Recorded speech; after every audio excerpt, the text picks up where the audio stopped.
Cette matinée, on rentre dans la dernière demi-heure de cette matinée, donc avec nos amis d'Orange. J'ai demandé à Christian Maître de bien vouloir me rejoindre ici, et on va recevoir ensemble une carte postale de Anita Hiriard-Sorondo, fidèle parmi les fidèles de Erytech, mais qui cette année a préféré Varsovie au Puy-en-Velay. Donc, les obligations étant ce qu'elles sont, elle nous envoie une petite carte postale. Tous. Je suis heureuse de vous voir, d'être à distance pour ce Forum Erytech 2023. Je suis désolée, toutes les années, je suis à vos côtés et j'y prends un immense plaisir. Cette année, je suis en Pologne, je suis à Varsovie, mais je pense fort à vous. Et je m'associe à vos travaux parce que vraiment, le Forum Erytech est une occasion incontournable de se retrouver pour parler de numérique et de patrimoine. Et je tenais à remercier la présidente de département ainsi que la représentante de la région pour nous donner cette opportunité de rencontrer à la fois les collectivités territoriales autour de ce thème qui est extrêmement important, ainsi que l'ensemble des acteurs de la filière numérique qui s'intéressent à ce domaine. Alors, numérique et patrimoine, évidemment, Orange s'y intéresse depuis plusieurs années et on a à notre actif quelques très belles réalisations que vous pouvez découvrir sur notre stand. Je vous invite fort à vous y rendre. On est fortement représentés lors de ce forum, donc n'hésitez pas à vous rapprocher de l'ensemble de nos représentants. Sur notre stand, vous allez retrouver donc la démonstration et la présentation de Éternelle Notre-Dame. Alors, Éternelle Notre-Dame, c'est un univers immersif qui permet de redécouvrir la cathédrale Notre-Dame de Paris depuis son origine, depuis les toutes premières fondations, les premiers constructeurs, jusqu'à l'incendie malheureux qui l'a détruite et on espère très bientôt à la possibilité de à nouveau parcourir ces travées qui auront été restaurées. Donc Éternelle Notre-Dame, c'est un immense succès qui a eu plus de 60 000 visiteurs depuis son lancement et nous avons le plaisir cette année de pouvoir être portés sur les casques de réalité virtuelle, notamment de Meta, mais aussi de Pico, donc c'est une grande première. Et puis, nous allons avoir une version d'Éternelle Notre-Dame qui est traduite en mandarin. Donc, cette version sort au mois de juin et donc ça ouvre vraiment un champ incroyable de découverte de la cathédrale Notre-Dame de Paris au monde asiatique, à la Chine.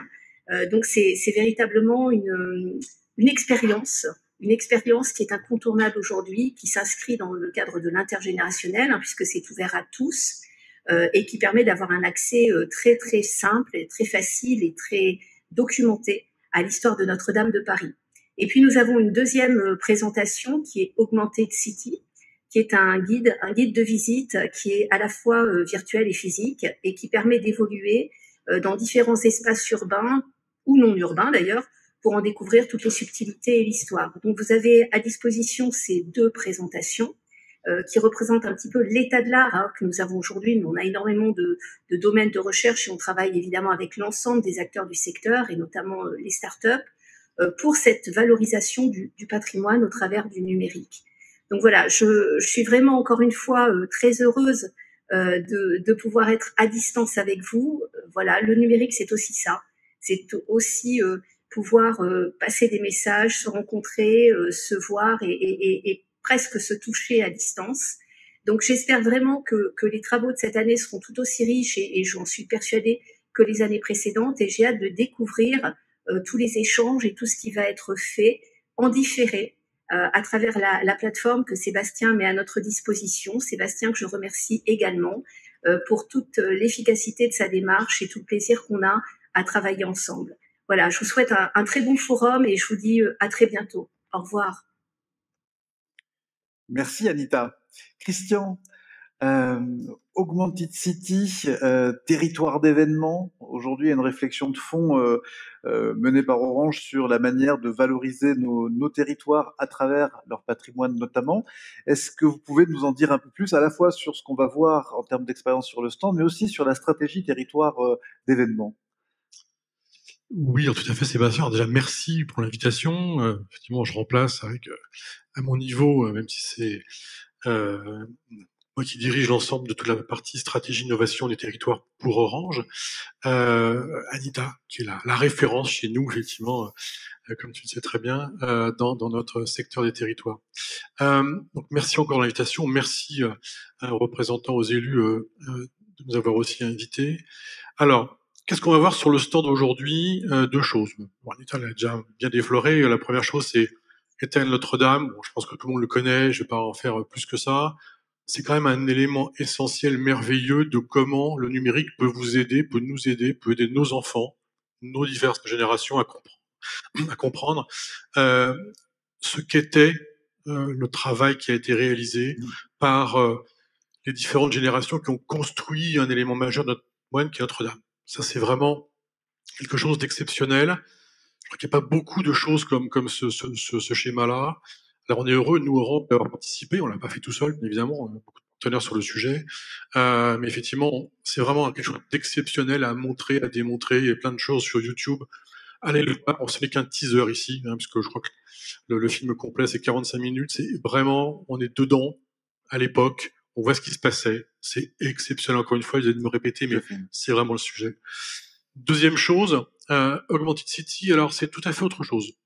Là, on est plus dans le quotidien d'un touriste, d'une personne qui va visiter une ville et qui, plutôt que d'avoir son guide, quel qu'il soit, Michelin ou les planètes ou les autres, va pouvoir avoir son smartphone, qui est aujourd'hui le média que tout le monde a sur lui, tout le temps, va utiliser son smartphone pour voir où il est, faire de la parcoursation, et donc de comprendre ce que tel ou tel endroit dans la ville peut avoir été. Encore une fois, on parle beaucoup d'histoire.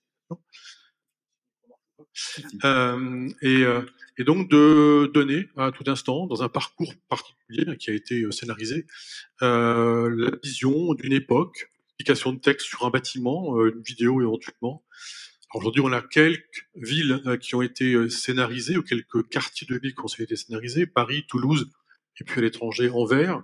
Mais l'idée derrière, bien évidemment, c'est de continuer ce catalogue de villes qui va pouvoir exister avec potentiellement d'autres types de scénarisation. Peut-être une scénarisation plus pour les enfants, on parlait d'intergénérationnel, c'est faisable, une scénarisation plus musée, à l'intérieur même d'un musée. Tout à l'heure, une personne qui était venue nous voir sur le stand pour nous demander effectivement est-ce que cette chose, comment ici, pourrait être un augmented muséum. Bah, oui, bien sûr. Alors, au défaut près, éventuellement, des problématiques de réseau, qui devons en parler, mais quand on est sur un bâtiment fait de granit ou ce genre de pierre ou de métal, ça peut être compliqué pour certains types de réseaux d'être un petit peu partout.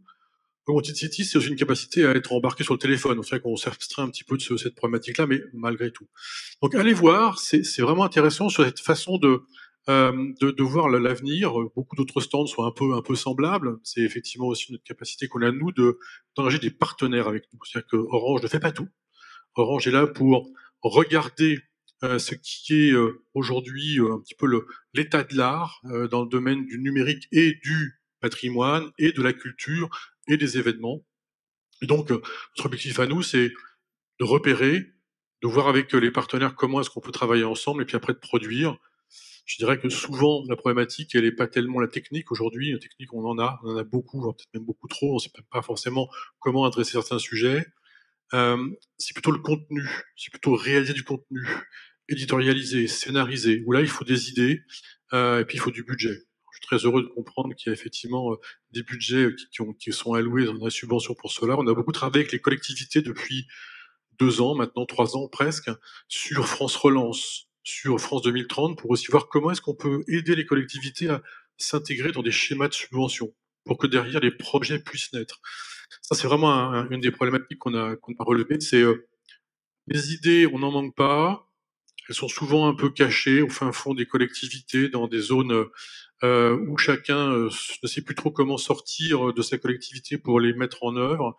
Et puis après derrière, c'est tout de suite, voilà, ça coûte cher, donc allez, non, c'est pas possible, c'est pas pour nous. C'est pas Ouais. pour nous. Voilà. Je sais pas pour nous, on l'entend souvent. Exactement, exactement. D'où effectivement un dispositif qu'on a construit, que je sponsorise au sein d'Orange, qui s'appelle Territoire d'événements. Alors historiquement, Territoire d'événements, c'est surtout sur un gros événement qui s'appelle les Jeux Olympiques, donc on est partenaire. Jeux Olympiques qui vont probablement amener entre 15 et 20 millions de visiteurs, touristes français et étrangers au territoire français. Ça veut dire quelque part tous ne vont pas rentrer dans les stades. Donc il va falloir voir ce que les territoires autour de Paris, mais partout en France, vont pouvoir avoir comme promotion pour pouvoir aller apporter, je dirais, voilà, l'idée que au Puy, file superbe, depuis ce matin, je ne me lasse pas. Je suis en phase de voir ce spectacle. On parlait avec mes voisins, c'est magnifique. Eh bien voilà, profitons-en. Je ne sais pas si c'est connu au fin fond de la Nouvelle-Zélande qu'il y a quelque chose comme ça ici. Donc l'idée de territoire d'événement, c'est avec les territoires, avec les collectivités, c'est de comprendre comment est-ce qu'on peut amener, nous, Orange, le numérique, à aider les territoires à faire de l'idéation, comprendre comment est-ce qu'on peut voilà, se renouveler, apporter une attractivité plus forte, apporter des idées, faire soutenir des idées, comme je disais tout à l'heure, aussi accompagner le financement. C'est pas nous qui finançons, hein, c'est on voir comment est-ce qu'on peut aider les collectivités à se financer, fonds européens également, pour voilà avoir un tourisme intergénérationnel, parce qu'on a aussi une logique, nous Orange, d'être partout sur tous les fronts de la personne qui a un handicap, de la personne jeune qui a du mal à aller dans, je crois que toi qui disais tout à l'heure, qui est dans un musée, de se dire voilà, faut que je lise les slides qui sont affichés à côté d'une statue. Bon, non, c'est pas c'est plus là l'état des lieux aujourd'hui. Donc comment est-ce qu'on peut aider les collectivités à comprendre comment transformer cette idée-là pour les jeunes? Pour ceux qui ont des handicaps, pour ceux qui ne peuvent pas se déplacer, on en parlait aussi sur certains lieux, il y a 240 marches à monter, j'ai 70 ans, j'ai un petit peu de mal, mais j'aimerais bien quand même voir comment c'est là-haut. Eh bien aujourd'hui, il y a des dispositifs.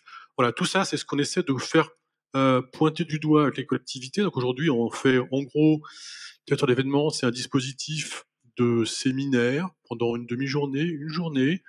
On réunit les collectivités d'un département avec des associations, du tourisme, du patrimoine, de la culture, des privés également. On a réuni aujourd'hui à peu près 250 collectivités et autres instances depuis le début, donc depuis un an et demi à peu près. Et on a construit quelque part une petite vingtaine, trentaine de projets, d'idées de projets. D'accord. Construit pas les projets, on instruit des idées de projets qui après derrière vont être à construire avec nous-mêmes, bien évidemment, mais aussi qui ont une technologie appropriée pour ce projet.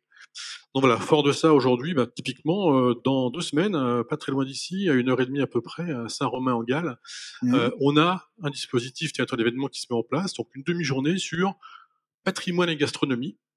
On doit avoir une cinquantaine de personnes qui sont alors inscrites ou venant, je ne sais plus trop.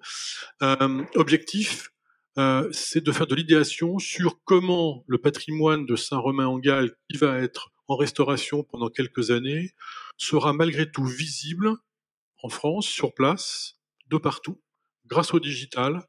Quelles sont les applications qu'on peut construire, quelles sont les idées qu'on peut avoir sur place en hybridant un peu les choses, pour pouvoir aider Saint-Romain à être présent malgré la restauration qui va cacher beaucoup des sujets, des poteries, effectivement, des ruines, etc., etc.